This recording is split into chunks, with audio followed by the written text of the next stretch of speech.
Russia की नई 5th generation fighter aircraft किस वजह से वर्तमान की सभी 4.5 जनरेशन एयरक्राफ्ट के मार्केट को डाउन करने वाला है? क्या रशिया की तरफ से डिस्प्ले किए गए नए ट्विन इंजन डैगवेस्ट फाइटर और भारत की ट्विन इंजन डैगवेस्ट फाइटर आइडेंटिकल होने वाले हैं? लगभग 400 किलोमीटर की दूरी से फाइटर साइज एयरक्राफ्ट को डिटेक्ट करने वाले Su-35 आखिर किस वजह से VVR डॉगफाइट में राफेल का सामना नहीं कर सकते हैं? भारत डायनामिक लिमिटेड की तरफ से अभी MR-SAM को इंडियन एयरफोर्स को डिलीवर करना शुरू कर दिया गया है और अंत में DRDO की तरफ से आज दो इंडिजिनस मिसाइल को टेस्ट किया गया है। ऐसे ही कुछ और खबरों के बारे में हम आज की वीडियो में बात करने वाले हैं। नमस्कार दोस्तों, मेरा नाम है अंशुमन नायक और आप सभी का बहुत बहुत स्वागत है इंडियन डिफेंस न्यूज के डिफेंस टॉक सीरीज में, जहां पर हम रोज नए डिफेंस अपडेट्स के बारे में बात करते हैं। तो चलिए देर न करते हुए आज की वीडियो शुरू करते हैं। आज की पहली update Russian 5th generation fighter jet को लेके है। पिछले कुछ दिनों से इसको लेके काफी सारे अपडेट सामने आ चुके हैं, लेकिन आज ऑफिशियली इसके बारे में कुछ डिटेल बताया गया है। PTI की तरफ से बताया गया कि रशिया की तरफ से अभी जिस नए 5th जनरेशन फाइटर जेट को डिस्प्ले किया गया था, जिसका नाम अभी फिलहाल के लिए लाइट टैक्टिकल एयरक्राफ्ट रखा गया है। अब जैसे कि पहले भी बताया जा चुका है कि रशिया की तरफ से इसको F-35 को काउंटर करने के लिए डेवलप किया गया है, लेकिन देखा जाए तो ये F-35 के मुकाबले साइज में काफी छोटा होने वाला है। इसकी मैक्सिमम टेक ऑफ वेट की बात करें तो ये लगभग 18 टन के आसपास होने वाला है। तो मेरे हिसाब से ये तेजस MK2 की कैटेगरी का फाइटर होने वाला है। आज ऑफिशियली इसके कुछ स्पेसिफिकेशन को भी इशू किया गया था, जिसमें बताया गया कि अभी इसकी जो मॉडल को मार्क्स एयर शो के दौरान डिस्प्ले किया गया था, ये दरअसल इसका एक प्रोटोटाइप है जिसकी पहली टेस्ट फ्लाइट को 2023 में कंडक्ट किया जाएगा। ये एक सिंगल इंजन फाइटर जेट होने वाला है जिसमें इसदली 30 इंजन का इस्तेमाल किया जा रहा है और ये लगभग मार्क 2 की स्पीड को हासिल कर सकता है, साथ ही सुपर क्रूज भी कर सकता है। इसकी रेंज लगभग 3000 किलोमीटर तक होने वाली है और ये अपने साथ एक बार में लगभग 7.5 टन के आसपास की पेलोड को कैरी कर सकेगा। इसमें अगर इंटरनल वेपन स्टेशन की बात करें तो इसमें 5 मिसाइल को कैरी किया जा सकता है, जिसमें से 3 VVR मिसाइल हो सकते हैं या फिर 2 क्लोज रेंज की मिसाइल हो सकती है। इसको अभी रशिया की तरफ से चेकमेट टैगलाइन के साथ इंट्रोड्यूस किया जा रहा है और इसे आगे चल के भारत, UAE, वियतनाम और अर्जेंटीना जैसे देशों को एक्सपोर्ट करने का एम रखा गया है। रशियन मीडिया के मुताबिक इसकी पहली टेस्ट फ्लाइट को 2023 में करने के बाद 2026 तक इसको वो मास प्रोड्यूस करके एक्सपोर्ट करना चाहते हैं। इस एयरक्राफ्ट को रशिया की तरफ से भी प्राइस को ध्यान में रखकर डेवलप किया जा रहा है और रशिया का कहना है कि ये कॉस्ट इफेक्टिव फाइटर होने वाला है। अब हालांकि PTI में इसकी प्राइस के बारे में कोई डिटेल नहीं दिया गया था, लेकिन कुछ रशियन मीडिया की रिपोर्ट के मुताबिक इसकी प्राइस 25 से 30 मिलियन डॉलर के बीच होने वाली है, जो कि मुझे नहीं लगता कि इतना कम होगा, लेकिन फिर भी अगर इसकी प्राइस 50 से 60 मिलियन डॉलर के बीच भी रखा आता है तब भी ये गेम चेंजिंग फाइटर जेट होने वाला है। अब हालांकि रशिया इसको F-35 का कम्पिटिटर बता रहा है, लेकिन जहां तक मुझे लगता है कि रशिया अभी पूरी एक्सपोर्ट मार्केट में कब्जा करने की कोशिश कर रहा है और इसको इसीलिए बनाया जा रहा है और ये आगे चल के वर्तमान के किसी भी 4.5 जनरेशन की मार्केट को डाउन करने वाला है। अब अगर भारत की बात करें तो भारत के MMRC टेंडर में अगर रशिया इस जेट को ऑफर करता है तो भारत जरूर इसको इवैल्यूएट करने वाला है और अगर ये हमको 4.5 जनरेशन की एयरक्राफ्ट की कीमत से भी कम कीमत पर ऑफर किया जाता है तो हमें बेशक किसी 4.5 जनरेशन के एयरक्राफ्ट को खरीदने के बदले इसको MRC टेंडर में सेलेक्ट करना चाहिए। ठीक वैसे ही अगर बाकी सभी देशों की बात करें तो वो भी उसी तरीके की डिसीजन ले सकते हैं। अब देखने वाली बात यह कि रशिया कितनी जल्दी इस फाइटर जेट को डेवलप कर पाता है, क्योंकि ऑफिशियली रशियन क्लेम के मुताबिक 2026 तक वो इसकी एक्सपोर्ट को करना शुरू करना चाहते हैं और 2026 की टाइमलाइन के अंदर अगर रशिया इसको तैयार कर पाता है तो इसको MRC टेंडर में शामिल करने के चांसेस बन सकते हैं। अगला अपडेट MiG-29 को लेके है। आप सभी को पता होगा कि पिछले साल जब भारत और चाइना के बीच सिचुएशन खराब होने लगे थे तब डिफेंस मिनिस्ट्री की तरफ से इंडियन एयरफोर्स को रशिया से 21 MiG-29 फाइटर जेट को खरीदने के लिए अप्रूवल दिया गया था। अभी जो MiG-29 एयरक्राफ्ट थे, हालांकि इनकी एयरफ्रेम काफी पहले से बनाया जा चुका था, लेकिन इनको कभी भी इस्तेमाल नहीं किया गया था। यानी कि आज भी एयरफोर्स में नए फाइटर जेट की एयरक्राफ्ट की तरह सर्विस लाइफ बचा हुआ है। इसी वजह से इनको इंडियन एयरफोर्स की तरफ से खरीदने का फैसला किया गया था और इनको रशिया की तरफ से UPG स्टैंडर्ड में अपग्रेड करने के बाद भारत को डिलीवर करने का वादा किया गया था।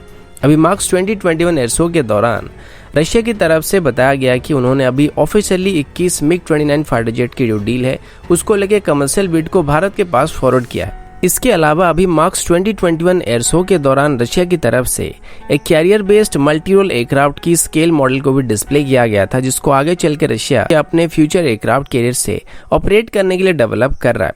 ये दिखने में हमारी ट्विन इंजन डिगवेस्ट फाइटर के डिजाइन के साथ काफी हद तक सिमिलर है। अब सिमिलर से मतलब ये नहीं है कि दिखने में एकदम एक जैसे या फिर आइडेंटिकल है, लेकिन इनका जो बेसिक डिजाइन है वो सेम कॉन्सेप्ट यानी कि कर्नाड डेल्टा कन्फ्यूजन के ऊपर बेस्ड है। अब भारत की ट्विन इंजन डिगवेस्ट फाइटर की बात करें तो इसको 5 जनरेशन का एयरक्राफ्ट कहा जाता है, क्योंकि इसकी जो डिजाइन है वो फ्रंट से स्टेल्थी डिजाइन है, लेकिन इसमें कोई भी इंटरनल वेपन स्टेशन नहीं दिया गया। लेकिन अगर रशिया की नेवी के लिए बनाई जा रही नई मिग की बात करें तो ये एक 5th जनरेशन का एयरक्राफ्ट होने वाला है, जिसमें इंटरनल वेपन स्टेशन मौजूद होने वाला है और इसको आगे चल के रशिया अपनी फ्यूचर एयरक्राफ्ट कैरियर से ऑपरेट करने के साथ साथ वर्तमान के मिग 29 फाइटर जेट को भी रिप्लेस करने वाला है। अगला अपडेट राफेल और Su-35 को लेके। कल मिडिल ईस्ट की कुछ डिफेंस पोर्टल की तरफ से कुछ रिपोर्ट को पब्लिश किया गया था, जिसमें ये बताया गया था कि हाल ही में एक मॉक एक्सरसाइज के दौरान राफेल की तरफ से Su-35 के रडार को जैम कर दिया गया था और इस बात से इजिप्ट काफी इंप्रेस हुआ था। तो जो एक्सरसाइज कंडक्ट किया गया था उस दौरान इजिप्ट की तरफ से अपने Su-35 को राफेल के अगेंस्ट में पिट किया गया था, जिसमें Su-35 राफेल को फ्लैंक करने की कोशिश कर रहा था।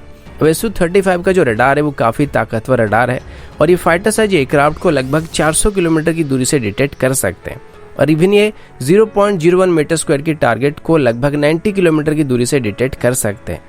इसी वजह से Su-35 की रडार से बचना काफी मुश्किल माना जाता है। अब इजिप्ट की बात करें तो इजिप्ट के पास 5 ऑपरेशनल Su-35 मौजूद हैं और वो अभी एडिशनल 21 Su-35 को खरीदने की कोशिश कर रहे हैं। लेकिन जब इस बार इसको राफेल की F3R स्टैंडर्ड की एयरक्राफ्ट के साथ VVR डॉगफाइट में एंगेज किया गया था तो हर बार राफेल इसको मात देने लगा था और इसमें राफेल की स्पेक्ट्रा इलेक्ट्रॉनिक वॉरफेयर सिस्टम हर बार Su-35 के रडार को जैम कर रहा था। अब जितनी भी मॉक ड्रिल को कंडक्ट किया गया था उन सभी में राफेल ने Su-35 के रडार को जैम कर दिया था और हर VVR फाइट के दौरान राफेल जीत रहा था। अब इसमें कोई बहुत बड़ी चौंकने वाली बात नहीं है, क्योंकि स्पेक्ट्रा इलेक्ट्रॉनिक वॉरफेयर सिस्टम को अब तक का सबसे एडवांस इलेक्ट्रॉनिक वॉरफेयर सिस्टम कहा जाता है, जो कि AESA रडार को भी जैम कर सकता है। अब हालांकि AESA रडार की जो जैमिंग रेजिस्टेंस होता है वो थोड़ा ज्यादा होता है और इनको जैम करना थोड़ा मुश्किल होता है, लेकिन स्पेक्ट्रा इलेक्ट्रॉनिक वॉरफेयर सिस्टम इनको भी जैम कर सकता है। इसी वजह से भारत की तरफ से अभी राफेल को सिलेक्ट किया गया था, जो कि किसी भी चाइनीज फाइटर जेट का सामना कर सकते हैं। अब इजिप्ट की तरफ से इंप्रेस होकर आगे चल के और भी 30 से 36 राफेल को खरीदने का फैसला किया गया है, क्योंकि Su-35 के पास अभी मेटियोर मिसाइल को काउंटर करने के लिए कोई भी मिसाइल मौजूद नहीं है और ना ही रशिया के पास ऐसी कोई जैमर मौजूद है जो कि स्पेक्ट्रा इलेक्ट्रॉनिक वॉरफेयर सिस्टम को काउंटर कर सके, जिस वजह से राफेल आसानी से VVR फाइट में Su-35 को हरा रहा था और यही चीज चाइना की किसी भी फ्लैंकर कॉपी के साथ अब उम्मीद कर सकते हैं। अगला अपडेट MR-SAM को लेके, जिसको नॉर्मली मीडियम रेंज की surface to air missile system कहा जाता है। इसे भारत और इजराइल की तरफ से जॉइंटली डेवलप किया गया था और मेनली इसको नेवी की तरफ से अपने फ्रंटलाइन वेसल में surface to air missile system के तौर पर इस्तेमाल किया जा रहा है। इसकी रेंज की बात करें तो ये लगभग 70 किलोमीटर के आसपास है और इसे अभी आर्मी और एयरफोर्स की तरफ से भी इंडेक्ट करना शुरू किया जा रहा है। आज भारत डायनामिक लिमिटेड की तरफ से बताया गया कि उनकी तरफ से अभी MR-SAM की पहली फायरिंग यूनिट को इंडियन एयरफोर्स को हैंडओवर किया गया है। अभी BDL की तरफ से नेवी की तरफ से ऑर्डर किए गए सभी MR-SAM को डिलीवर किया जा चुका है और अभी एक साथ वो आर्मी और एयरफोर्स को भी इनको डिलीवर करने की कोशिश कर रहे हैं। अभी इनको इंडिया चाइना बॉर्डर में भी डिप्लॉय किया जा सकता है, क्योंकि आगे चल के अगर चाइना के साथ हमारा कोई भी आमना सामना होता है तो ऐसे सिचुएशन में ये हमको चाइनीज जेट्स के खिलाफ रेजिस्टेंस प्रोवाइड करने में मदद कर सकते हैं। ये बहुत ही एक्यूरेट सिस्टम है जिसको जैम कर पाना काफी मुश्किल है और इसको किसी भी तरीके की एरियल थ्रेट को डिटेक्ट करने के लिए या फिर डिस्ट्रॉय करने के लिए इस्तेमाल किया जा सकता है, चाहे वो कोई एयरक्राफ्ट हो या हेलीकॉप्टर या फिर कोई क्रूज मिसाइल हो। इसके अंदर अभी एक indigenous dual pulse rocket motor का इस्तेमाल किया जाता है, साथ ही इसमें डुअल कंट्रोल सिस्टम का भी इस्तेमाल किया जाता है, जिस वजह से इसको टर्मिनल फेज में भी बेहतर मैन्युअबिलिटी प्रोवाइड करता है और इसी वजह से इसकी किल रेशियो बाकी किसी भी surface to air missile system के मुकाबले बेहतर बताया जाता है। अगला अपडेट DRDO की तरफ से है। DRDO की तरफ से भी ट्वीट करके बताया गया कि आज DRDO की तरफ से सफलता के साथ आकाश मिसाइल का परीक्षण किया गया है।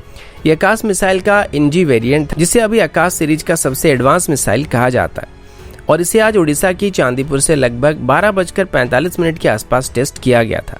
DRDO की ऑफिशियल स्टेटमेंट के मुताबिक इस दौरान जो भी मिशन ऑब्जेक्टिव को सेट किया गया था उन सभी को हासिल कर लिया गया है। और डीआरडीओ के मुताबिक इसकी जो टारगेट को सेट किया गया था उसे टर्मिनल फेज में भी आकाश एनजी ने हाई एक्यूरेसी के साथ इंटरसेप्ट किया था।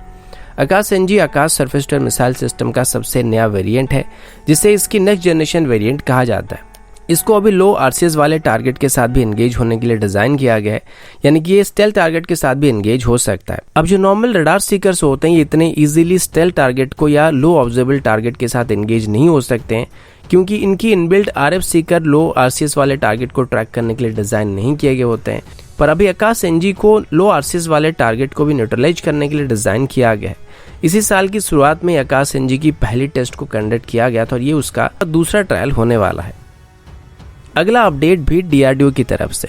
डीआरडीओ की तरफ से अभी एक और अपडेट भी सामने आया है, जिसमें बताया गया कि आज डीआरडीओ की तरफ से अपनी man portable anti tank guided missile का एक सफल परीक्षण किया गया है। अब सभी को पता होगा कि अभी हमारी आर्मी में man portable anti tank guided missile की काफ़ी कमी थी, जिनको भरपाई करने के लिए हम इजराइल से पहले spike anti tank guided missile को खरीदने वाले थे। लेकिन तब डीआरडीओ की तरफ से ये कहा गया था कि डीआरडीओ की तरफ से अभी एक indigenous man portable anti tank guided missile को डेवलप किया जा रहा है, जिसको आगे चल के आर्मी इस्तेमाल कर सकती है। इसी वजह से तब spike anti tank guided missile की जो ऑर्डर था उसको काफ़ी हद तक रिड्यूस कर दिया गया। आज इसकी जो ट्रायल किया गया था उस दौरान इसको प्रॉपर लॉन्चर से फायर किया गया था, जबकि इससे पहले जब इसको टेस्ट किया गया था उस दौरान इसमें सिर्फ सिलिंड्रिकल लॉन्चर हुआ करता था।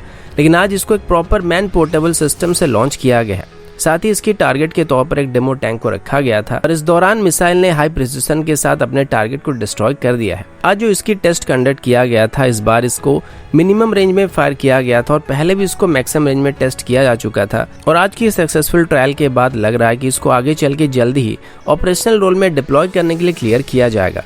और हो सकता है आर्मी इसको इंडक्ट करने से पहले आर्मी की तरफ से इसकी कुछ यूजर ट्रायल को भी करने का प्लान किया जा सकता है, जिसके बाद इसको खरीदने के बारे में विचार किया जाएगा। ये एक फायर एंड फॉरगेट मिसाइल होने वाली, जिसकी मैक्सिमम रेंज 2.5 किलोमीटर के आसपास होने वाली और आगे चल के इसको भारत डायनामिक लिमिटेड की तरफ से मैन्युफैक्चर किया जाने वाला है। तो अभी के लिए इतना ही, मिलता हूँ आपसे अगले वीडियो में। तब तक के लिए जय हिंद, वंदे मातरम।